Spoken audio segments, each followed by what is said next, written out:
ជំរាបសួរសិស្សានុសិស្សទាំងអស់គ្នាថ្ងៃនេះគឺខ្ញុំមានលំហាត់មួយគឺលំហាត់នោះគឺតាក់ទងជាមួយនឹង limit អញ្ចឹងlimit នេះគឺឲ្យយើងប្រើតាមច្បាប់ L'Hopital Bernoulli អញ្ចឹងច្បាប់ L'Hopital Bernoulli គឺជាច្បាប់មួយដែលមានថាវាមានលក្ខណៈជាផលចែកបាទលក្ខណៈជាផលចែកបែបនេះបន្ទាប់មកគឺប្រសិនបើលំហាត់ណាដែលអត់មានលក្ខណៈផលចែកបែបនេះគឺយើងត្រូវធ្វើវាជាលក្ខណៈផលចែកដើម្បីអាចប្រើតាមច្បាប់នេះបានបន្ទាប់ពីផលចែកហើយយើងយកវាទៅ delaware ទាំងសងខាងទាំងលើទាំងក្រោមអញ្ចឹងដើម្បីដឹងថា limit នេះមានរាងបែបណាគឺយើងត្រូវចំនួនចូលសិនបាទអញ្ចឹងរាងរបស់វាគឺ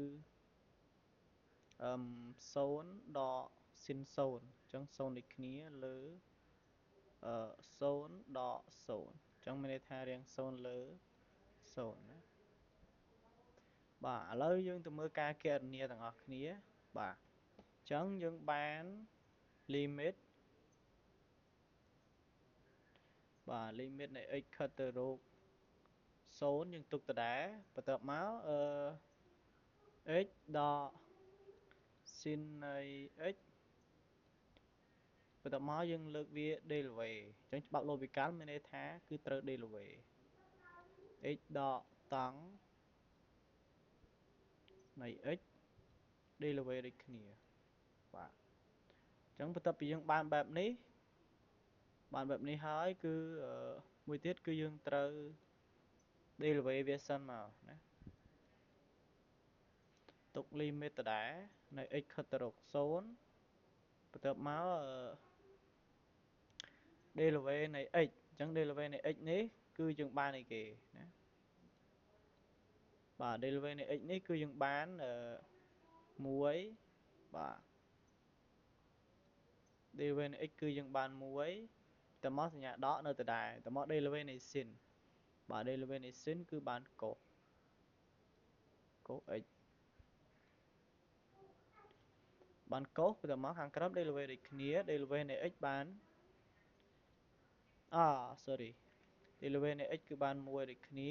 ដក delaware នៃតង់គឺបាន1លើ cos ការ៉េបាទ cos ការ៉េនៃ x បាទ delaware នៃតង់គឺបាន1លើ cos ការ៉េនៃ x បន្ទាប់មកគឺយើងបានបែបនេះហើយគឺយើងត្រូវភាគបែងវាមកបាទយើងទុក limit ដដែលខិតទៅរក0តមក1លើ cos នៃ x នេះទុកដដែលតមកយើងត្រូវភាគបែងមកបាទអញ្ចឹងយើងបាន cos ការ៉េដក1លើ cos ការ៉េនៃ x បាទបន្ទាប់បានបែបនេះគឺយើងត្រូវគុណចរន្តភាគបែងនេះទៅលើណាបាទគុណមកលើអញ្ចឹងយើងបាន limit ទុកដដែលនៃ x ខិតទៅរក0អញ្ចឹង1ដក cos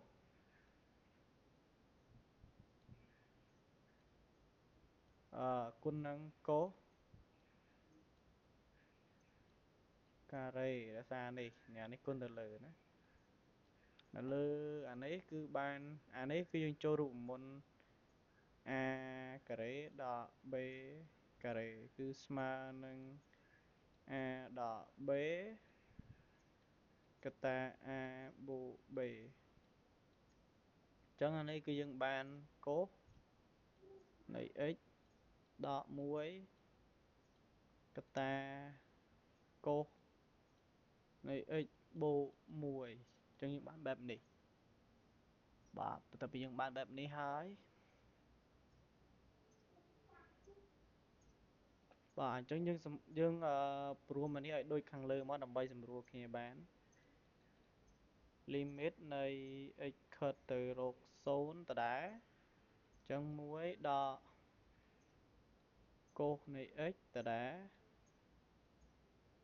cos ការ៉េនៃ x